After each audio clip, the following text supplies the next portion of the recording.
मित्रांनो, 12 राशींसाठी आपल्याला सांगतो की श्रावणाच्या सोमवारी किंवा श्रावणाच्या महिन्यात भगवान शिवला काय अर्पण करावे। तर पहिले बोलूया मेष राशीबद्दल। मेष राशीच्या लोकांनी भगवान शिवाला श्रावणाच्या सोमवारी किंवा संपूर्ण श्रावण महिन्यात फुलं अर्पण करावीत, पण केतकीचं फूल नसावं। कोणत्याही रंगाचं फूल, पांढरं, गुलाबी, पिवळं असं फुलं अर्पण करा आणि शिवजीला नमस्कार करून तुमची प्रार्थना करा। असं केल्याने तुमच्या आरोग्याच्या आणि रोजगाराच्या सर्व अडचणी दूर होतील। सध्या मेष राशीच्या लोकांचं आरोग्य चांगलं नाही, समस्या आहेत, पण जर तुम्ही नियमितपणे श्रावणात फक्त शिवलिंगावर फुलं अर्पण करत राहिलात तर तुमचं आरोग्य सुधारेल आणि रोजगाराच्या समस्या दूर होतील। वृषभ राशीच्या लोकांना त्यांच्या जीवनात संपन्नता आणि चांगलं पारिवारिक आणि वैवाहिक जीवन हवं असेल तर त्यांनी शिवलिंगावर घी अर्पण करावं। दोन्ही हातांनी शिवलिंगावर चांगल्या प्रकारे घी लावा। त्यानंतर पातळ जलाची धार शिवलिंगावर अर्पण करा।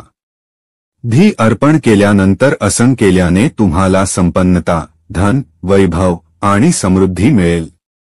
तुमचं वैवाहिक जीवन सुखद होईल आणि पारिवारिक जीवनाच्या अडचणी दूर होतील। वृषभ राशीच्या लोकांनी श्रावणाच्या प्रत्येक सोमवारी किंवा शक्य तेवढ्या दिवशी शिवलिंगावर घी आणि जल अर्पण करावं।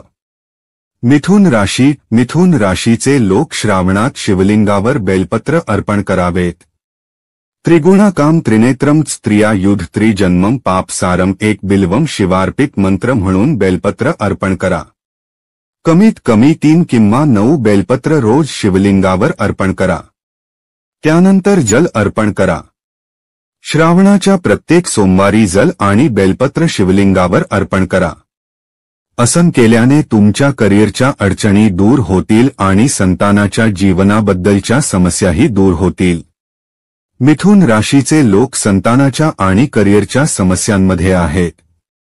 हे छोटेसे काम करून श्रावणात शिवलिंगावर बेलपत्र आणि जल अर्पण केल्याने तुमचं कल्याण होईल। कर्क राशी, श्रावणाच्या सोमवारी किंवा संपूर्ण श्रावण महिन्यात 1 लोटा जल घ्या आणि त्यात 1 चमचा दूध मिसळा। हे दूध मिसळलेलं जल शिवलिंगावर अर्पण करा। असं केल्याने तुमच्या आरोग्याच्या समस्या दूर होतील। अपघात आणि आजार यांचे योग दूर होतील। तुमचं आरोग्य चांगलं होईल आणि मानसिक स्थिती सुधारेल। त्यामुळे श्रावणाच्या प्रत्येक सोमवारी दूध मिसळलेलं जल शिवलिंगावर अर्पण करा। रोज केल्यास अधिक चांगलं। असं केल्याने तुम्ही स्वस्थ आणि प्रसन्न व्हाल। तुमचा मानसिक ताण, चिंता, डिप्रेशन दूर होईल। सिंह राशीचे लोक भगवान शिवाला श्रावण महिन्यात इक्षू रस म्हणजे उसाचा रस अर्पण करावेत। उसाचा श्री आणि संपन्नतेचे प्रतीक आहे।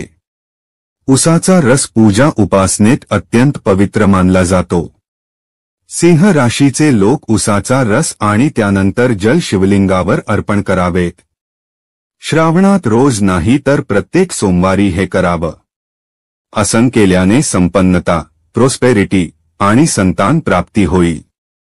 संतानाच्या समस्यांमधून मुक्तता मिळेल। सिंह राशीचे लोक हे उपाय करून जीवनात संपन्न होतील।